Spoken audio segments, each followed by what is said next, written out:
यजमनपादं मुक्तपादं विमायं नृहजमहममेजं ध्येयमाम्नः जगेजं सदजमसदजेजं श्रीसहाजं भजेजम् अभ्रमं भङ्गरहितं अजडं विमलं सदा आनन्दतीर्थमतुलं भजे तापत्रयापहं भवति यदनुभावात् क्रीडमूकोऽपि वाग्मे जडमतिरपि जन्तुर्जायते प्राज्ञमौलिः सकलवचनचेतो देवता भारती सा मम वचसि निधत्तां सन्निधिं मानसे च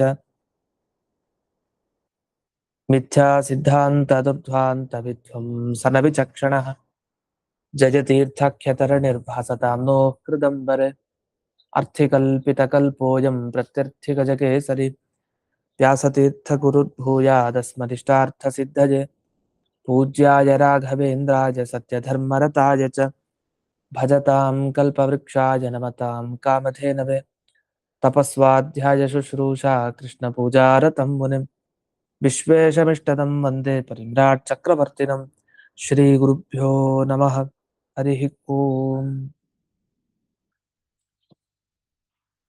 19ನೇ ಶ್ಲೋಕದಲ್ಲಿ 10ನೇ ಸರ್ಗದ ಕಥೆಯನ್ನ ಹೇಳ್ತಾ ಬಂದರು. ಅದರಲ್ಲಿ ಒಂದು ಘಟನೆಯನ್ನ ತಿಳಿಸಿ ಆಯ್ತು. ಈಶ್ವರ ದೇವ ಅನ್ನೋ ರಾಜನ ಘಟನೆ. ಅವನ್ ಮಧ್ವಾಚಾರ್ಯರ ಹತ್ರ ಪರೀಕ್ಷೆ ಮಾಡ್ಲಿಕ್ಕೆ ಹೋಗಿ ಸೋತ. ಅವನಿಗೆ ಗೊತ್ತಿಲ್ಲದೆ ಅವನೇ ತಾನು ಮಧ್ವಾಚಾರ್ಯಗೆ ಏನು ಆಜ್ಞೆ ಮಾಡಿದ್ದ, ಇದನ್ನ ಮಾಡಿ ಅಂತ, ಅದನ್ನ ಅವನೇ ಮಾಡಿ ಮುಗಿಸ್ಬಿಟ್ಟ. ದೊಡ್ಡವರಿಗೆ ಈ ತರ ಕೆಟ್ಟದ್ದನ್ನ ಅಂದ್ರೆ ಅಥವಾ ಕೆಟ್ಟದನ್ನ ಯೋಚಿಸಿದ್ರೆ ಏನಾಗತ್ತೆ ಗತಿ ಅನ್ನೋದನ್ನ ಆಚಾರ್ಯರು ತೋರಿಸಿದ್ದಾರೆ. ಇದಾದ್ಮೇಲೆ ಗಂಗೆಯನ್ನ ದಾಟುವಂತ ಒಂದು ಸಂದರ್ಭ ಬಂತು. ಗಂಗಾ ತಾರಿ ಅಂತ ಇದೆ. ಗಂಗೆಯನ್ನ ದಾಟಿಸಿದವರು ಮಧ್ವಾಚಾರ್ಯರು. ಗಂಗೆಯನ್ನ ದಾಟಿಸಿದವರು ಅಂತ ಯಾಕೆ ವಿಶೇಷ ಅಂದ್ರೆ, ದೋಣಿ ಇರ್ಲಿಲ್ಲ ಅಲ್ಲಿ. ಆ ಗಂಗಾ ಪ್ರವಾಹವನ್ನ ದಾಟ್ಲಿಕ್ಕೆ ಬೇಕಾದ ಸಾಧನ ಯಾವುದೂ ಇಲ್ಲ. ಅಪ್ಲವಹ ಅಂತ ಹೇಳ್ತಾರೆ. ಪ್ಲವ ಅಂತಂದ್ರೆ ನೌಹು ಅಂತ. ನೌಹು ಅಂದ್ರೆ ಸಂಸ್ಕೃತದಲ್ಲಿ ದೋಣಿ ಅಂತ ಅರ್ಥ, ಹಡಗು ಅಂತ ಅರ್ಥ. ಈ ಅರ್ಥದಲ್ಲಿ ಇರುವ ಶಬ್ದ ಪ್ಲವ ಅಂತ. ಈ ಪ್ಲವ ನ ಇರ್ಲಿಲ್ಲ, ಅಪ್ಲವಹ. ಇಲ್ಲಿ ಕೋಶಗಳಲ್ಲಿ ಇದಕ್ಕೆ ಇನ್ನೂ ಶಬ್ದಗಳನ್ನು ಹೇಳ್ತಾರೆ. ಉಡುಪಂತು ಪ್ಲವಃ ಕೋಲಹ. ಉಡುಪ, ಕೋಲ, ಪ್ಲವ ಎಲ್ಲ ಪರ್ಯಾಯ ಶಬ್ದ, ಎಲ್ಲ ಒಂದೇ ಅರ್ಥವನ್ನು ಹೇಳೋದು. ಅಪ್ಲವಃ ಗಂಗಾತಾರಿ ಸ್ವೈಹಿ. ಸ್ವೈಹಿ ಅಂದ್ರೆ ತನ್ನ ಶಿಷ್ಯರು, ತನ್ನ ಶಿಷ್ಯರ ಜೊತೆಗೆ ದೋಣಿ, ಹಡಗು ಇತ್ಯಾದಿ ಯಾವುದೇ ಪ್ರವಾಹವನ್ನ ದಾಟೋ ಸಾಧನ ಇಲ್ದೇನೆ ಗಂಗೆಯನ್ನ ದಾಟಿಸಿದ್ದಾರೆ ಅಂತ ಅರ್ಥ ಆಚಾರ್ಯರು. ಇಲ್ಲಿ ಸ್ವ ಅನ್ನೋ ಶಬ್ದ ಬಂತು. ಈ ಸ್ವ ಅನ್ನೋ ಶಬ್ದಕ್ಕೆ ತಾನು, ತನ್ನವರು ಅನ್ನೋ ಅರ್ಥನೂ ಇದೆ.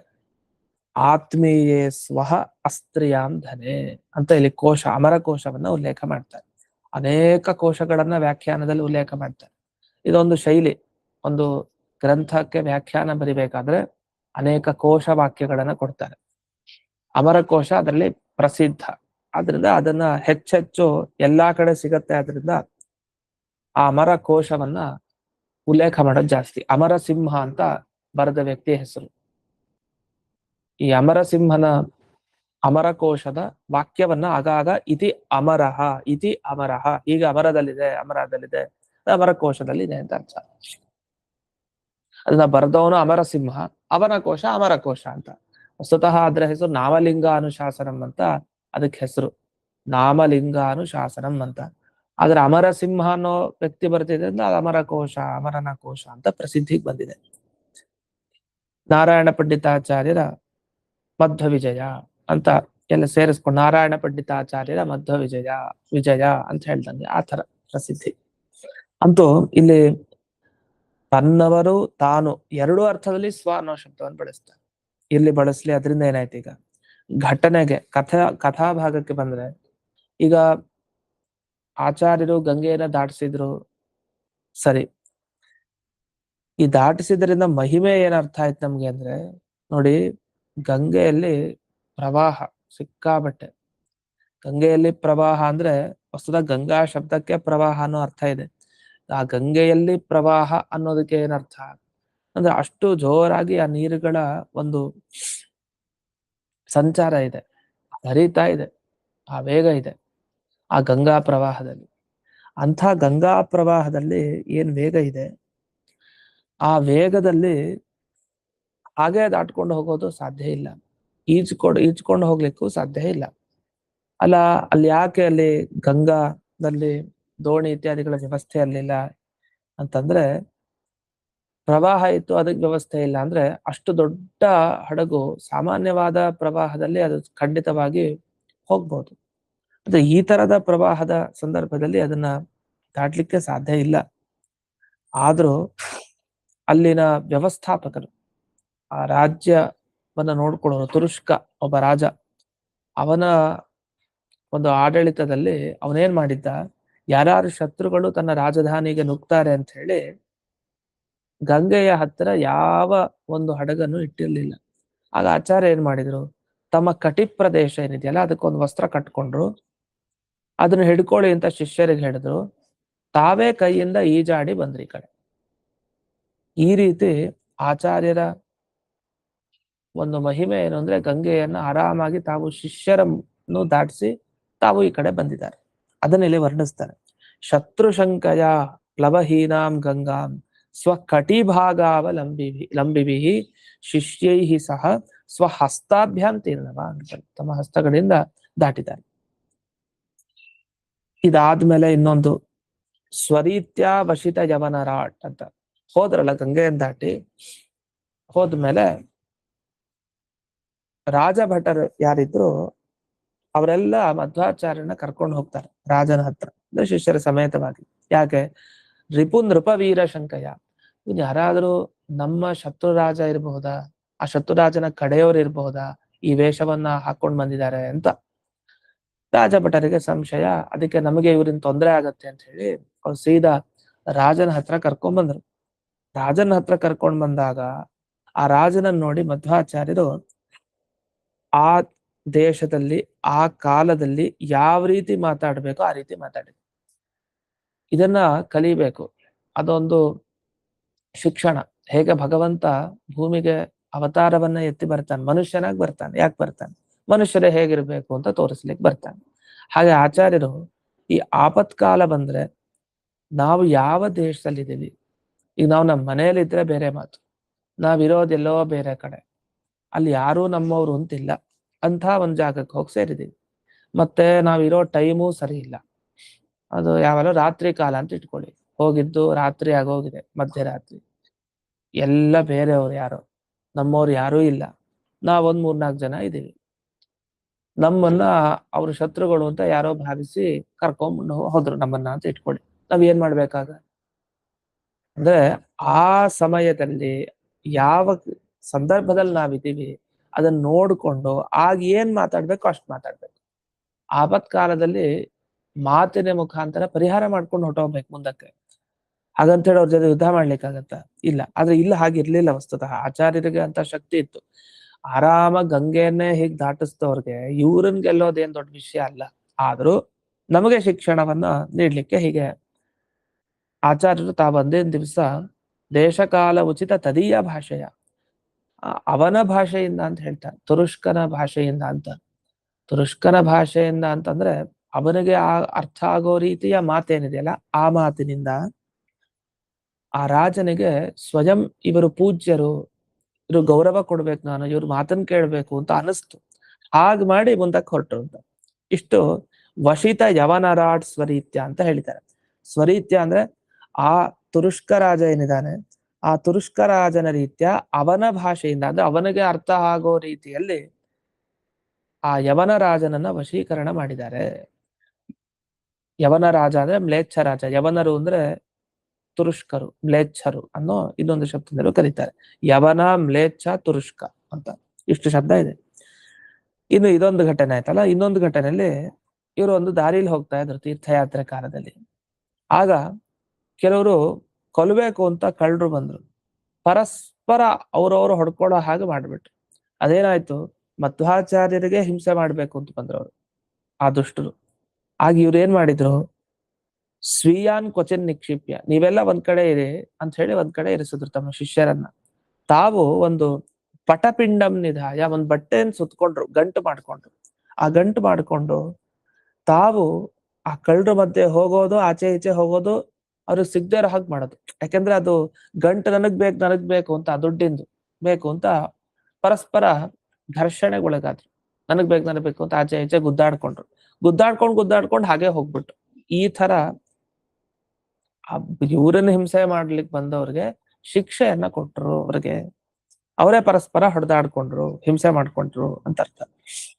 ಶ್ರೀ ಮಧ್ವ ಕ್ವಚಿತ್ ಮಾರ್ಗೇ ಗಚ್ಚನ್ ಸ್ವಾತ್ಮಾನಂ ಹಂತುಂ, ತನ್ನನ್ನ ಕೊಲ್ಲಿಕ್ಕೆ ಆಗತಾನ್ ಚೋರಾನ್ ದೃಷ್ಟ, ಬಂದ ಕಳ್ಳರನ್ನ ನೋಡಿ, ಸ್ವೀಯಾನ್ ಕ್ವಚಿನ್ ನಿಕ್ಷಿಪ್ಯ, ತಮ್ಮವರನ್ನ ಒಂದ್ ಕಡೆ ನಿಲ್ಲಿಸಿ, ಸ್ವಕರೆ, ತಮ್ಮ ಕೈಯಲ್ಲಿ ಪಟಪಿಂಡಂ ನಿಧಾಯ, ಪಟಪಿಂಡ ಅಂತಂದ್ರೆ ಬಟ್ಟೆಯಿಂದ ಅಂದ್ರೆ ಒಂದು ಉಂಡೆ ಮಾಡ್ಕೊಂಡ್ರು.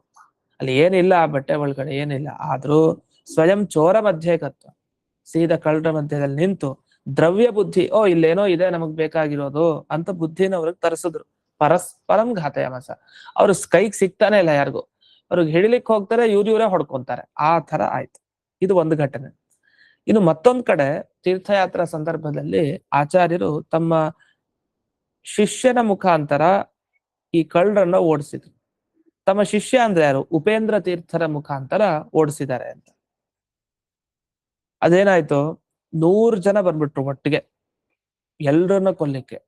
ಆಚಾರ್ಯರು ಶಿಷ್ಯರ ಜೊತೆಗೆ ಹೋಗ್ತಾ ಇದ್ದಾರೆ, ಎಲ್ರನ್ನೂ ಕೊಲ್ಲಿಕ್ಕೆ 100 ಜನ ಕಳ್ಳರು ಬಂದಿದ್ದಾರೆ. ಏನ್ ಮಾಡ್ಬೇಕಾಗ, ಮಧ್ವ ಪ್ರಿಯ ಶಿಷ್ಯ ಕಶ್ಚಿತ್ ಮಧ್ವಾಗ್ನಯ, ಮಧ್ವಾಚಾರ್ಯಗೆ ಅತ್ಯಂತ ಪ್ರೀತಿ ಪಾತ್ರನಾದ ಶಿಷ್ಯ ಯಾರು, ಈ ಉಪೇಂದ್ರ ತೀರ್ಥರು. ಅವರ ಮುಖಾಂತರ ತಾವು ಆ ಕಳ್ಳರನ್ನೆಲ್ಲ ಓಡಿಸಿದ್ರು. ಹೇಗ್ ಓಡಿಸಿದ್ರು, ಅಲ್ಲೇನಾಯ್ತು, ಆ 100 ಜನ ಕಳ್ಳರು ಬಂದಿದ್ರಲ್ಲ, ಅದರಲ್ಲಿ ಮುಖ್ಯ ಒಬ್ಬ ಇದ್ನಲ್ಲ, ಅವನ ಕೈನಲ್ಲಿ ಖಡ್ಗ ಇತ್ತು. ಕುಠಾರ ರೂಪಂ ಖಡ್ಗಂ ಇತ್ಯರ್ಥ ಅಂತ ಇಲ್ಲಿ ವಿವರಣೆ ಕೊಟ್ಟಿದ್ದಾರೆ. ಕೊಡಲಿನೋ ಖಡ್ಗನೋ ಒಟ್ಟು ಅವನ ಕೈಲಿ ಇತ್ತು. ಅವನ ಕೈಯಲ್ಲಿ ಇದ್ದದನ್ನ ಕಿತ್ಕೊಂಡು ಅವನ ತಲೆಯನ್ನ ಕತ್ತರಿಸೋ ಹಾಗೆ ಮಾಡಿ ಇಡೀ ಪರಿವಾರವನ್ನ ರಕ್ಷಣೆ ಮಾಡಿದ್ರು. ಆ ಪರಿವಾರವನ್ನ ಓಡಿಸಿದ್ರು. ಇದು ಒಂದು ಘಟನೆ ಆಯ್ತು. ಇನ್ನು ಮತ್ತೊಂದು ಘಟನೆ ಏನಾಯ್ತು, ಕೆಲವು ಕಳ್ಳರು ಬಂದ್ರು. ಅದು ತೀರ್ಥಯಾತ್ರಾ ಸಂದರ್ಭದಲ್ಲಿ ಈ ತರ ಕಳ್ಳರ ಗುಂಪು ಬರೋದು ಸಹಜ ಆಗ್ಬಿಟ್ಟಿತ್ತು ಆ ಕಾಲದಲ್ಲಿ. ಕಾಡಿನ ಪ್ರವೇಶ ಮಾಡಿದ್ರೆ ಎಲ್ಲ ಕಳ್ಳರು ಕಾಯ್ತಾ ಇರ್ತಾರೆ ದೋಚ್ಕೊಳ್ಲಿಕ್ಕೆ, ದರೋಡೆ ಕೊಟ್ಟೋರೆಲ್ಲ ಇದ್ರು. ಅದೇ ತರ ಇಲ್ಲಿ ಈ ಮಧ್ವಾಚಾರ್ಯರು ಶಿಷ್ಯರೊಂದಿಗೆ ಹೋದಾಗ ಇವರೆಲ್ಲ ಬಂದಿದ್ದಾರೆ. ಸಗಣ ಶಿಷ್ಯ ಸಂಘದ ಜೊತೆಗಿದ್ದಾಗ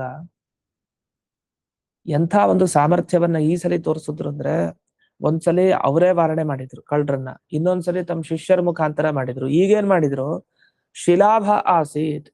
ಈಗ ನಾವೆಲ್ಲ ಕೇಳ್ತೀವಿ ಏನಂತ, ವಿಜೇಂದ್ರ ತೀರ್ಥರಿಗೆ 64 ಕಲೆಗಳಿದ್ವು ಅಂತ ಕೇಳ್ತೀವಿ. ಹಾಗೆ ಆಚಾರ್ಯರಿಗೆ ಇನ್ನೆಷ್ಟು ಕಲೆಗಳಿರ್ಬೇಕು, 64 ಕಲೆ ಖಂಡಿತ ಇರುತ್ತೆ. ಮೂಲ ಆಚಾರ್ಯರು ಎಲ್ಲರಿಗೂ ಈ ಪರಂಪರೆಯವರಿಗೆ, ಅಂದ್ಮೇಲೆ ಆಚಾರ್ಯರಿಗೆ 64 ಕಲೆ ಇರುತ್ತೆ, ಇದು ಖಂಡಿತ ಇರುತ್ತೆ. ಇದು ಅನೇಕ ಕಲೆಗಳು. ಅದರಲ್ಲಿ ಒಂದು ಶಿಲಾಭ ಅಂತ, ಇದೊಂಥರ ವಿಚಿತ್ರ. ಏನು, ಅವ್ರು ಬಂದ್ರೆ ಅವ್ರು ಕಲ್ಲಿನ ತರ ನಿಂತ್ಕೊಂಡ್ಬಿಟ್ಟಿದ್ದಾರೆ, ಅಳ್ಳಾಡ್ತಾನೆ ಇಲ್ಲ. ಅವ್ರು ಬಂದ್ರೆ ಇದೇನೋ ಪ್ರತಿಮೆ ಅನ್ಕೊಂಡು ಹಾಗೆ ಹೋದ್ರು ಅವರು. ಆ ತರ ಕಳ್ಳರಿಗೆ ವ್ಯಾಮೋಹ ಬರೋ ತರ ಮಾಡಿದ್ರು. ಇದು ಒಂದು ವಿಶೇಷವಾದ ವಿದ್ಯೆ ಇತ್ತು. ಹಿಂದೆ ಜಲಸ್ತಂಭನ ವಿದ್ಯೆ ಅಂತಾನೂ ನಾವು ಅನ್ಕೊಳ್ಬಹುದು. ಎಲ್ಲಿ ಕೆಲವು ಕಡೆ, ಇಲ್ಲಿ ಹಿಂದೆ ದಾಟಿಸಿದ್ದ ಕಡೆ ಅಲ್ಲ, ಜಲಸ್ತಂಭನ ವಿದ್ಯೆನೂ ಆಚಾರ್ಯರ ಬಳಿ ಅಂತ ಒಂದು ಶಕ್ತಿ ಇತ್ತು. ಆರಾಮಾಗಿ ನೀರಿನ ಮೇಲೆ ನಡ್ಕೊಂಡು ಹೋಗ್ಬಿಡ್ತಾರೆ, ಯಾಕಂದ್ರೆ ಜಲ ಹಾಗೆ ನಿಂತ್ಕೊಂಡ್ಬಿಡುತ್ತೆ ಅಷ್ಟೇ. ಜಲಸ್ತಂಭನ ವಿದ್ಯೆ, ಅದು ಮುಳುಗೋದು ಅಂತೆಲ್ಲ ಇಲ್ಲ, ನೆಲದ ಮೇಲೆ ನಡೆಯೋ ತರ ನಡೆದು ಬಿಡ್ತಾರೆ. ಈ ತರ ಅನೇಕ ರೀತಿಯಾದ ಶಕ್ತಿ ಅವರಲ್ಲಿ ಇದೆ. ಯಾಕೆಂದ್ರೆ ವಾಯುದೇವತೆ, ಅವ್ರಿಗೆ ಎಂಥ ಶಕ್ತಿ ಇದೆ, ಎತ್ತರದ ದೇವತೆ. ಈ ರೀತಿಯಲ್ಲಿ ಈ ಶ್ಲೋಕದ ಒಂದು ವಿವರಣೆಯನ್ನ ರಾಯರ ವ್ಯಾಖ್ಯಾನದ ಮುಖಾಂತರ ನೋಡಿದ್ವಿ. ಇನ್ನು ಸೌರಭ ಪ್ರಕಾಶಿಕ ಈ ವ್ಯಾಖ್ಯಾನದ ಪ್ರಕಾರ ನೋಡೋಣ. ಇಲ್ಲೇನ್ ಮಾಡಿದ್ದಾರೆ, ಸ್ವಲ್ಪ ವಿವರಣೆಯನ್ನ ಮಾಡ್ತಾ ಹೋಗಿದ್ದಾರೆ. ಈಗ ಗಂಗಾತಾರಿ ಅಂತ ಬಂತಲ್ಲ ಯವನ ರಾಜನ ಬಗ್ಗೆ, ಅಲ್ಲಿ ಏನ್ ವಿವರಣೆ ಮಾಡಿದ್ದಾರೆ ಇವರು, ಈಗ ಶತ್ರುಗಳ ಭಯದಿಂದ ಅವನು ಗಂಗೆ ಹತ್ರ ಎಲ್ಲ ದೋಣಿ ಹಡಗು ಇತ್ಯಾದಿಗಳನ್ನ ಇರೋ ಹಾಗೆ ಮಾಡ್ಲಿಲ್ಲ, ಅದನ್ನೆಲ್ಲ ಹೊರಗೆ ಹಾಕ್ಬಿಟ್ಟಿದ್ದ. ಆಗ ಮಧ್ವಾಚಾರ್ಯರು ಹೇಗ್ ದಾಟಿಸಿದ್ರು ಅಂದ್ರೆ, ಇವರು ತಮ್ಮ ಕಟಿ ಭಾಗ ಹಿಡ್ಕೊಂಡ್ರು ಅಂತ ವರ್ಣನೆ ಮಾಡೋದಕ್ಕಿಂತ ಪೃಷ್ಠಗಾಮಿನಃ ಪೂರ್ವಾಶ್ರಿತಾನ್ ಕೃತ್ವ ತತಾರ, ಅಂದ್ರೆ ಒಬ್ರು ಹಿಂದೆ ಒಬ್ರು ಅಂತ ಹೀಗ್ ಮಾಡ್ಕೊಂಡು ಪರಸ್ಪರ ಹಿಡ್ಕೊಂಡು ಅವರು ದಾಟಿಸ್ಕೊಂಡು ಹೋದ್ರು ಅಂತ ಇಷ್ಟ ಹೇಳಿದ್ದಾರೆ. ಸ್ವಕಟಿಭಾಗಾವಲಂಬಿ ಅದೆಲ್ಲ ಏನು ಹೇಳಲಿಲ್ಲ, ಆದ್ರೆ ಪೃಷ್ಠಗಾಮಿನಃ ಅಂತ ಹೇಳಿದ್ದಾರೆ. ಪೃಷ್ಠಗಾಮಿ ಅಂದ್ರೆ ಬೆನ್ ಹಿಂದೆ ಇರೋರು ಅಂತ ಅರ್ಥ. ಬೆನ್ ಹಿಂದೆ ಇರೋರು ಒಬ್ಬೊಬ್ಬೊಬ್ಬೊಬ್ರು ಹಿಂದೆ ಮಾಡ್ಕೊಂಡು ದಾಟಿಸಿದ್ದಾರೆ ಅಂತ. ಇದಾದ್ಮೇಲೆ ಅಲ್ಲಿ ಘಟನೆಯನ್ನ ವಿವರಿಸ್ತಾ, ಇದೆಲ್ಲ ಮಧ್ವಯುಜದಲ್ಲಿ ವಿಸ್ತಾರವಾಗಿ ಬರುತ್ತೆ. ಆದ್ರೂ ನೀತಿಂ ಪ್ರಕಾಶಯಿತುಮೇವ ವಿಪತ್ಸು ಕಾರ್ಯಾಂ ಗಂತುಂ ಪ್ರಭು ಪ್ರಸಭತೋಪಿ ತಥಾ ವ್ಯಧಾತ್ಸಹ. ವಸ್ತುತಃ ಬಲಾತ್ಕಾರವಾಗಿ ಧಿಕ್ಕಾರ ಮಾಡಿಕೊಂಡು ಆರಾಮಾಗಿ ಹೋಗ್ಬೋದಿತ್ತು, ಯಾರು ತುರುಷ್ಕ ರಾಜರು ಬಂದಾಗ, ಅವರ ಭಟರು ಬಂದಾಗ್ಲಿಲ್ಲ. ಆದ್ರೆ ವಿಪತ್ತು, ಆಪತ್ತಿನ ಸಂದರ್ಭದಲ್ಲಿ ಯಾವ ರೀತಿ ನಾವು ನಡೆದುಕೊಳ್ಬೇಕು ಆ ವಿಷಯವನ್ನು ತಿಳಿಸ್ಲಿಕ್ಕೋಸ್ಕರ ಇಲ್ಲಿ ಆಚಾರ್ಯರು ಆ ತುರುಷ್ಕ ರಾಜನ ಭಟರ ಹತ್ರ ಬಂದ್ರು. ಅವ್ರು ಕರ್ಕೊಂಡು ಹೋಗ್ತೀನಿ ಅಂದ್ರು, ಸುಮ್ನೆ ಇದ್ರು. ಏನ್ ಮಾಡಿದ್ರು ಅಂದ್ರೆ ಇಲ್ಲಿ ಹೇಳ್ತಾರೆ, ಯಾವಾಗ ಇವರು ದಾಟ್ಕೊಂಡ್ ಬರ್ಬೇಕಲ್ಲ ಅಷ್ಟೊತ್ತಿಗೆ ನೀವು ಅಂತ ಹಿಡ್ಕೊಂಡ್ ಬಿಡ್ತಾರ. ಅವ್ರು ಬಂದು ತುರುಷ್ಕ ರಾಜ ಬಿಡ್ತಾ ಇಲ್ಲ ಹೋಗ್ಲಿಕ್ ಮುಂದೆ. ಆಗ ಇವ್ರು ಅಂತಾರೆ, ನೋಡಿ ನಿಮ್ಮ ರಾಜನ್ ನೋಡ್ಲಿಕ್ಕೋಸ್ಕರನೇ ನಾವು ಬರ್ತಾ ಇರೋದು ಅಂತ ಹೇಳ್ತಾರೆ. ಸಾವಧಾನ ನಿಮಿಷ ಕೇಳಿ ನಮ್ಮ ಮಾತನ್ನ ಅಂತ. ಆಯ್ತು ಅಂತ ಹೇಳಿ ಕರ್ಕೊಂಡು ಹೋಗ್ತಾರೆ. ಸೀದಾ ಕರ್ಕೊಂಡು ಹೋದಾಗ ಮಧ್ವಾಚಾರ್ಯರನ್ನ ನೋಡಿ ಬಹಳ ಸಂತೋಷ ಆಗ್ಬಿಡುತ್ತೆ. ಇವರ ವರ್ಚಸ್ಸು ಇದನ್ನೆಲ್ಲ ನೋಡಿ ಆ ಯವನ ರಾಜನಿಗೆ. ಅಲ್ಲ, ಗಂಗಾ ಪ್ರವಾಹವನ್ನ ದಾಟೋದು ಅನ್ನೋದು ಅಸಾಧ್ಯವಾದ ಕೆಲಸ. ಆ ರೀತಿ ಪ್ರವಾಹ ಇದೆ ಅಂದ್ಮೇಲೆ ನೀವು ಹೇಗ್ ಗಂಗೆಯನ್ನ ದಾಟ್ರಿ, ನೀವ್ ಯಾಕೆ ಇಲ್ಲಿ ಬಂದ್ರಿ, ಎಲ್ಲಿ ಹೋಗ್ತಾ ಇದ್ದೀರಿ ಮುಂದಕ್ಕೆ ಅಂತೆಲ್ಲ ಪ್ರಶ್ನೆ ಕೇಳಿದೆ. ಆಗ ಆಚಾರ್ಯರೇನು ಉತ್ತರ ಕೊಟ್ರು, ಯೋಸೌ ದೇವೋ ವಿಶ್ವದೀಪ ಪ್ರದೀಪ್ತ ಕುರ್ಮ ಸರ್ವಂ ತತ್ಪರ ಅನುಗ್ರಹೇಣ. ನಾವು ಮುಂದೆ ಈ ದಿಕ್ಕಿಗೆ ಹೊರಡ್ಲಿಕ್ಕಿದೀವಿ. ಅದು ಇಲ್ಲಿವರೆಗೆ ನೀವು ಕೇಳಿದಲ್ಲ ಪ್ರಶ್ನೆ, ನೀನ್ ಕೇಳಿದೆಯಲ್ಲ ಏನಂತ, ಹೇಗ್ ದಾಟಿದ್ರಿ, ಮುಂದೆಲ್ಲ ಹೊರಟಿದ್ದೀರಿ ಅಂತ. ಮುಂದೆಲ್ಲ ಹೊರಟಿದ್ದೀರಿ ಅಂತ ಕೂತ ಮುಂದೆ ಕೊಟ್ಟಿದ್ದಾರೆ. ಹೇಗೆ ದಾಟಿದ್ರಿ ಅಂತ ಕೇಳಿದ್ರಲ್ಲ, ಅದಕ್ಕೆ ಯೋಸೋ ದೇವೋ ವಿಶ್ವದೀಪ ಪ್ರದೀಪ. ಈ ಭಗವಂತ ಕಾಣ್ತಾ ಇದ್ದಾರಲ್ಲ ಮೇಲಕ್ಕೆ ಆಕಾಶದಲ್ಲಿ ಸೂರ್ಯ, ವಿಶ್ವದೀಪ ಅವನೇ, ಇಡೀ ಜಗತ್ತಿಗೆ ದೀಪದಂತೆ ಇರೋನು. ಅವನ ಅನುಗ್ರಹನೇ ನಮಗೆ. ಯಾಕಂದ್ರೆ ಎಲ್ಲರಿಗೂ ಅವನೇ ದೇವ. ರಾಜ ಪ್ರತ್ಯಕ್ಷ ದೇವತಾ ಅಂತ ಹೇಳೋದಿದೆ. ದೇವತಾ ಅಂದ್ರೆ ಎಲ್ಲಿ, ರಾಜ ಪ್ರತ್ಯಕ್ಷ ದೇವತಾ. ಕಣ್ಣಿಗೆ ಕಾಣಿಸ್ತಾ ಇರೋ ರಾಜ ಅವನೇ ದೇವತೆ, ಅದು ಆರೋಪದಲ್ಲಿ. ಯಾಕಂದ್ರೆ ಅವನೇ ನಮ್ಗೆ ಅಭೀಷ್ಟವನ್ನ ನೆರವೇರಿಸ್ತಾನೆ. ಹಾಗೆ ದೇವರು ಅಂದ್ರೆ ಯಾರು, ಈ ಆಕಾಶದಲ್ಲಿ ಕಾಣಿಸ್ತಾ ಇರುವಂತಹ ಸೂರ್ಯ ಅಂದ್ರೆ ಸೂರ್ಯನಾರಾಯಣನ ಬಗ್ಗೆ ಹೇಳಿದ್ದೀವ್ರು. ಅದೆಲ್ಲರೂ ಒಪ್ಕೊಳ್ಳೇಬೇಕಲ್ಲ, ತುರುಷ್ಕ ಆಗ್ಲಿ ಏನೇ ಆಗ್ಲಿ, ಆ ಸೂರ್ಯನ ಒಂದು ಅನುಗ್ರಹ ಎಲ್ರ ಮೇಲೂ ಇದೆ. ಅವನ ಅನುಗ್ರಹದಿಂದಲೇ ನಾವು ಮಾಡಿದ್ದು ಅಂತ. ಈ ತರದ ಅನೇಕ ವಿಚಿತ್ರ ಮಾತುಗಳನ್ನ ಆಡ್ತಾರೆ ಆಚಾರ್ಯರು. ಆ ಮಾತುಗಳನ್ನ ಆಡಿದಾಗ ಅದೆಲ್ಲ ಕೇಳಿ, ಆ ಮಾತುಗಳನ್ನೆಲ್ಲ ಕೇಳಿ ಬಹಳ ಸಂತೋಷ ಆಗ್ಬಿಡುತ್ತೆ ಯಾರಿಗೆ, ತುರುಷ್ಕ ರಾಜನಿಗೆ. ಆಗ ರಾಜ್ಯಾರ್ಧಮಸ್ಮೈ ಸಮರ್ಪಯಾಮಾಸ ಅಂತ, ಅರ್ಧ ರಾಜ್ಯವನ್ನೇ ಕೊಟ್ಬಿಟ್ಟ ಅಂತ ಒಂದು ವರ್ಣನೆ ಬರುತ್ತೆ. ಆದ್ರೆ ಇದು ಹೇಗೆ ಅರ್ಧ ರಾಜ್ಯ ಕೊಟ್ಬಿಟ್ಟ ಅಷ್ಟು ಸಂತೋಷ ಆಯ್ತು ಅಂದ್ರೆ, ಆ ಸಂತೋಷ ಅರ್ಧ ರಾಜ್ಯ ಕೊಟ್ಬಿಟ್ಟ ಅಂತ ವರ್ಣನೆ ಮಾಡ್ತಾರೆ ಆ ಸಂತೋಷದಿಂದ. ಇದ್ರ ಬಗ್ಗೆ ಮಧ್ವವಿಜಯ ಏನ್ ಹೇಳುತ್ತೆ ಅಂತ ನಾವು ಮಧ್ವವಿಜಯದಲ್ಲೇ ನೋಡೋಣ. ಅಂತೂ ಇಲ್ಲಿ ರಾಜ್ಯಾರ್ಧಮಸ್ಮೈ ಸಮರ್ಪಯಾಮಾಸ, ಸಮರ್ಪಣೆ ಮಾಡಿದ್ದಾನೆ ಅಂತ ಈ ಕಥೆ ಏನಿದೆ ಇದನ್ನ ಇಲ್ಲಿ ಸೂಚನೆ ಮಾಡಿದ್ದಾರೆ ಅಂತ ಇವನ್ನೆಲ್ಲ ಇಟ್ಕೊಳ್ಬೇಕು. ಇದಾದ್ಮೇಲೆ ಆಗ್ಲೇ ಹೇಳಿದಂತೆ ಪರಸ್ಪರ ಕಳ್ಳಗೆ ಹೊಡ್ಕೊಳ್ಳೋ ತರ ಮಾಡಿದ್ರು ಅಂತ ಒಂದು. ಇನ್ನೊಂದು ಇಲ್ಲಿ ಉಪೇಂದ್ರ ತೀರ್ಥರ ಮುಖಾಂತರ ಮಾಡಿದ್ರು ಅಂತ ಹೇಳ್ತಾರೆ ಸ್ಫುಟವಾಗಿ. ಅಂದ್ರೆ ಒಬ್ಬ ಮುಖ್ಯ ಕಳ್ಳ ಇರ್ತಾನಲ್ಲ, ಅವನ ಕೈನಲ್ಲಿರೋ ಖಡ್ಗವನ್ನ ಕಿತ್ಕೊಳ್ಳೋ ಹಾಗೆ ಮಾಡ್ತಾರೆ. ಕಿತ್ಕೊಂಡು ಅವನ ತಲೆಯನ್ನ ಕತ್ತರಿಸೋ ಹಾಗೆ ಮಾಡಿ ಎಲ್ಲರನ್ನು ಓಡಿಸ್ಬಿಡ್ತಾರೆ. ಅದನ್ನ ಇಲ್ಲಿ ವರ್ಣನೆ ಮಾಡ್ತಾ, ಕ್ವಚಿತ್ ಕುಠಾರಧಾರಿಣ ಚೋರಾನ್ ದೃಷ್ಟ, ಎಲ್ಲ ಕೈನಲ್ಲಿ ಕೊಡಲಿ ಇದೆ ಇಟ್ಕೊಂಡಿದ್ದಾರೆ. ಉಪೇಂದ್ರ ತೀರ್ಥ ನಾಮಕ ಯತಿನ, ಉಪೇಂದ್ರ ತೀರ್ಥರಿಗೆ ಹೇಳ್ತಾರೆ ಹೋಗಿ ಅದನ್ನ ತಗೊಂಡ್ ಬನ್ನಿ ಅಂತ. ತಕ್ಷಣ ಉಪೇಂದ್ರ ತೀರ್ಥರು ಹಾರಿ ಹೋಗಿ ಆ ಖಡ್ಗವನ್ನ ಎತ್ಕೊಂಡ್ ಬರ್ತಾರೆ, ಚೆನ್ನಾಗಿ ಹೊಡಿತಾರೆ, ಹೊಡೆದು ಓಡಿಸ್ತಾರೆ ಅಂತ ಹೀಗೆ ವರ್ಣನೆ ಮಾಡ್ತಾರೆ. ಇಲ್ಲಿ ಹಿಂದಿನ ವ್ಯಾಖ್ಯಾನಕಾರರು ವರ್ಣನೆ ಮಾಡ್ತಾ ಅವ್ರೇನ್ ಮಾಡಿದ್ರು, ತತ್ ಶಿರಹ ಚಿತ್ವ, ತಲೆನೇ ಕತ್ತರಿಸಿದ್ರು ಅಂತ. ಈ ವ್ಯಾಖ್ಯಾನಕಾರರು ಏನ್ ಮಾಡ್ತಾರೆ, ಅವ್ರು ಚೆನ್ನಾಗಿ ಅದರಿಂದ ಹೊಡೆಸಿ ಓಡಿಸಿದ್ರು ಅಂತ ಅರ್ಥ ಮಾಡ್ತಾರೆ. ಇದು ವ್ಯತ್ಯಾಸ ಇದೆ ಈ ಎರಡು ವ್ಯಾಖ್ಯಾನದಲ್ಲಿ. ಅಂತೂ ಒಟ್ಟು ಅವ್ರನ್ನೆಲ್ಲ ಓಡಿಸಿದ್ದಾರೆ. ಅದೇನಂದ್ರೆ ಮಹಾಮಲ್ಲಭಂಗ ನ್ಯಾಯ ಅಂತ. 100 ಜನ ಬಂದ 100 ಜನ ಹೊಡೆಯೋ ಅವಶ್ಯಕತೆ ಇಲ್ಲ. 100 ಜನದ ಲೀಡ್ ಇರ್ತಾನಲ್ಲ, ಅವನು ಹೊಡೆದ್ರೆ ಸಾಕು ಸರಿಯಾಗಿ, ಹಿಂದಿನ ಓಡೋಗ್ತಾನೆ. ಅಲ್ಲ ಅವರೆಲ್ಲ ಅವ್ನು ಪ್ರತಿಭಟನೆ ಮಾಡ್ಲಿಕ್ಕೆ ಬರ್ತಾರೆ ಅಂದ್ರೆ ಅಷ್ಟು ಜನದಲ್ಲಿ ಅವ್ನ ಶಕ್ತಿ ಇರೋನು, ಆ ಶಕ್ತಿ ಇರೋನು ಅವನೇ ಹೋದ, ಇನ್ನೇನ್ ಮಾಡೋದು ನಾವು? ಅವ್ನಿಗೆ ಒಂದ್ ಏಟ್ ಸರಿಯಾಗಿ ಕೊಟ್ಮೇಲೆ ಇನ್ ಮಿಕ್ಕಿದವ್ರಿಗೆ ಒಂದ್ ಏಟ್ ಕೊಟ್ರೆ ಓಡೋಗ್ಬಿಡ್ತಾರೆ. ಹಂಗೆ ಓಡಿಸಿದ. ಇದು ಇದಾದ್ಮೇಲೆ ಶಿಷ್ಯರ ಜೊತೆಗೆ ಹೋದಾಗ ಕಲ್ಲಿನ ತರ ಇದ್ರು ಅಂತ. ಅಂದ್ರೆ ಶಿಲಾ ಸಮೂಹ ಏತೇತಿ ಭ್ರಾಂತಿ ಮುತ್ಪಾದ್ಯ ಕ್ವಚಿತ್ ಆಗತ ಅಂಚೂರಾನ್. ಅಲ್ಲಿ ಬಂದವ್ರಿಗೇನಾಯ್ತು, ಇದೆಲ್ಲ ಕಲ್ಲುಗಳು ಅಂತ ಅನ್ನೋ ಭ್ರಮೆ ಬರೋ ತರ ಮಾಡ್ಬಿಟ್ರು. ಇದೊಂದು ವಿದ್ಯೆ. ಹೇಗ್ ನಿಂತಿದ್ದಾರೆ ಅಂದ್ರೆ ಹಾಗೆ ಸ್ಟ್ಯಾಚು ಅಂತ ಹೇಳ್ತೀವಲ್ಲ ಹಾಗೆ, ಸರಿ ಹಾಗೆ ನಿಂತು ಬಿಟ್ಟಿದ್ದಾರೆ, ಪ್ರತಿಮಾ ರೂಪದಲ್ಲಿ ನಿಂತಿದ್ದಾರೆ. ನೋಡಿದ್ರೆ ಗೊತ್ತಾಗ್ತಾನೆ ಇಲ್ಲ ಅವ್ರಿಗೆ. ಈ ರೀತಿ ಮಹೇಕ್ಷ ಅಂತ ಮಧ್ವಾಚಾರ್ಯರಿಗೆ ಹೆಸರು. ಯಾಕೆ ಮಹತಿ ಈಕ್ಷಾ. ಈಕ್ಷಾ ಅಂದ್ರೆ ಅವರ ಒಂದು ಜ್ಞಾನ, ಅದು ಮಹತಿ, ಉತ್ಕೃಷ್ಟವಾದ ಪ್ರಜ್ಞೆ ಇರೋರು, ಪೂರ್ಣ ಪ್ರಜ್ಞರು ಅಂತ ಅರ್ಥ. ಮಹೇಕ್ಷ ಅಂತ ಅವರಿಗೆ ಈ ಶಬ್ದದಿಂದ ಹೇಳ್ತಾ ಇದ್ದಾರೆ. ಇಂಥ ಆಚಾರ್ಯರನ್ನ ದಿದೃಕ್ಷೆ ನಾನು ನೋಡ್ಬೇಕು ಅಂತ ಬಯಸ್ತಾ ಇದ್ದೇನೆ ಅಂತ ಇಲ್ಲಿವರೆಗೆ ಈ ಶ್ಲೋಕಗಳ ಒಂದು ಸಂಪೂರ್ಣ ವಿವರಣೆ ಆಯ್ತು. ಈ ರೀತಿ ಆಚಾರ್ಯರು ತೀರ್ಥಯಾತ್ರಾ ಕಾಲದಲ್ಲಿ ತೋರಿಸಿದ ಅನೇಕ ಮಹಿಮೆಗಳನ್ನ ವರ್ಣಿಸ್ತಾ ಇದ್ರು. ಹಿಂದಕ್ಕೂ ಬಂತು, ತಾವು ಯಜ್ಞವನ್ನೂ ಮಾಡಿಸಿದ್ದೆ, ತಮ್ಮ ತಮ್ಮನ ಮುಖಾಂತರನೂ ಮಾಡಿಸಿದ್ದಾರೆ, ಹಾಗೆ ತನ್ನ ಪೂರ್ವಾಶ್ರಮದ ಉಪಾಧ್ಯಾಯರ ಮಗನ ಮುಖಾಂತರನೂ ಮಾಡಿಸಿದ್ದಾರೆ. ಅದನ್ನ ಹಿಂದೆನೂ ನೋಡ್ತೀವಿ. ಇನ್ನು 20ನೆಯ ಶ್ಲೋಕವನ್ನ ಇವತ್ತು ನೋಡೋಣ. ಅದರ ವಿವರಣೆಯನ್ನ ಮುಂದಿನ ವಾರದಂದು ನೋಡೋಣ ಅಂತ ಹೇಳ್ತಾ, ಈಗ ಶ್ಲೋಕ ದೈತ್ಯವ್ಯಾಘ್ರೋಪಘಾತಿ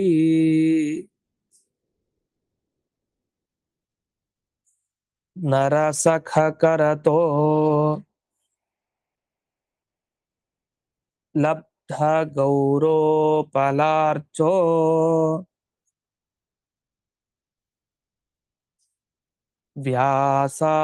ವ್ಯಾಸಾಗ್ನಾಹೃತ್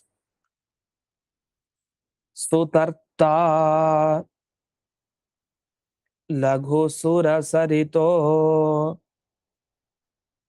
ವಾರಿ ಸಂಸ್ತಂಭಯೋಗಾತ್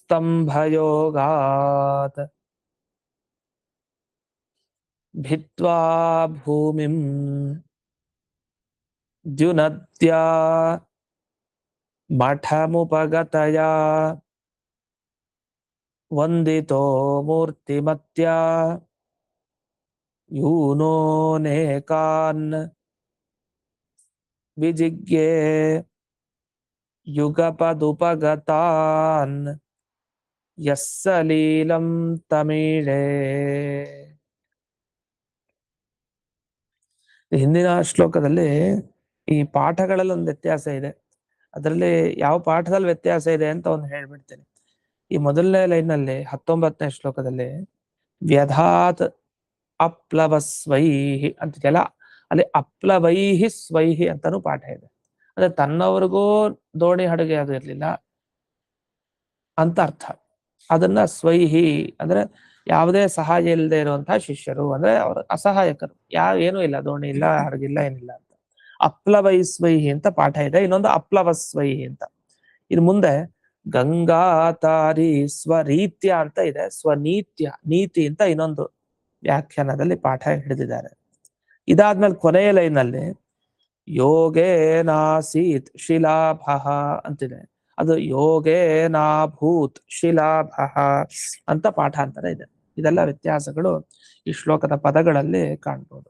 ಹೀಗೆ ಈ ಮುಂದಿನ ಶ್ಲೋಕದಲ್ಲೂ ಇದೆ, ಈಗ ಹೇಳ್ಕೊಟ್ಟಿದ್ದು. ಅದನ್ನ ಮುಂದಿನ ಪಾಠದಲ್ಲಿ ನೋಡೋಣ ಅಂತ ಹೇಳ್ತಾ ಇಂದಿನ ಪಾಠವನ್ನ ಸ್ಮನ್ ಗುರುವಂತರ್ಗತ ವ್ಯಾಸತೀರ್ಥ ಗುರುವಂತರ್ಗತ ಭಾರತೀಯ ರಮಣ ಮುಖ್ಯ ಪ್ರಾಣಾಂತರ್ಗತ ಶ್ರೀಮನ್ಮೂಲ ಗೋಪಾಲಕೃಷ್ಣನಿಗೆ ಅರ್ಪಣೆ ಮಾಡ್ತೇನೆ. ಶ್ರೀಕೃಷ್ಣಾರ್ಪಣ.